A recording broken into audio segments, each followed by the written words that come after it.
kodėl jūsų turtas neparsiduoda, kada jūs pasižiūrite skelbimus, pamatote kainas ir įrašote panašią kainą, kaip ir kiti skelbimuose daro. Kodėl tokiu atveju neparsiduoda ir stovi ir metus ir ilgiau? Kodėl yra tokia problema? Ne?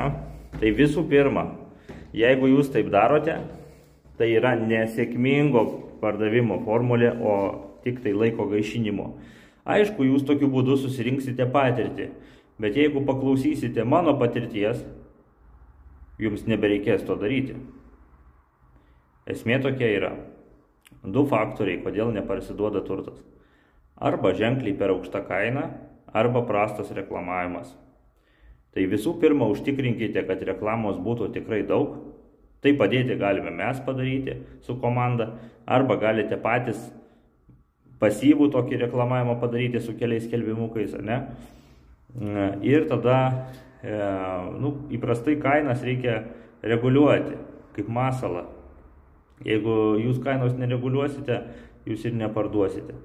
Esmė tokia, kad vis daugėja turto skelbimuose ir kad jūsų ten tą butą ar namą ar kažką išsirinks vien dėl to, kad jų kaina tiesiog susilieja į vieną visumą.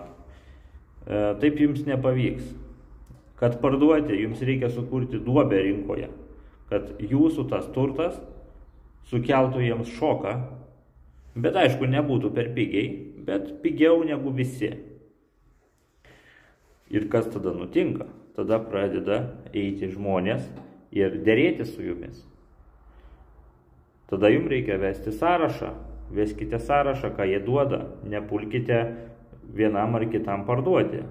Sakykite ačiū, pagalvosiu, tą ir tą dieną priimsiu sprendimą. Ir viskas, ir rinkite. Kada jie nustos pas jūs eiti, jūs turėsite su kuo dirbti. Sąrašą prieš akis pasiėmę, galėsite jiems skambinti, uždarinėti sandorį. Tai va. Tai būtent parsiduoda tokiu būdu, kad arba turi žinoti kainas, arba jeigu jų tu nežinai, tada kainos reguliavimo principų. Bet kad tai daryti, reikia labai daug reklamos dėti. Su mažai reklamos reguliuojant kainą, jūs prarasite pinigus tiesiog. Paprastai tiesiog prarasite pinigus. Tai va. Gerai. Tiek būtų šiame video, o jūs sekite kanalą, dalinkitės, repost paspauskite ir nepraleiskite kitų video.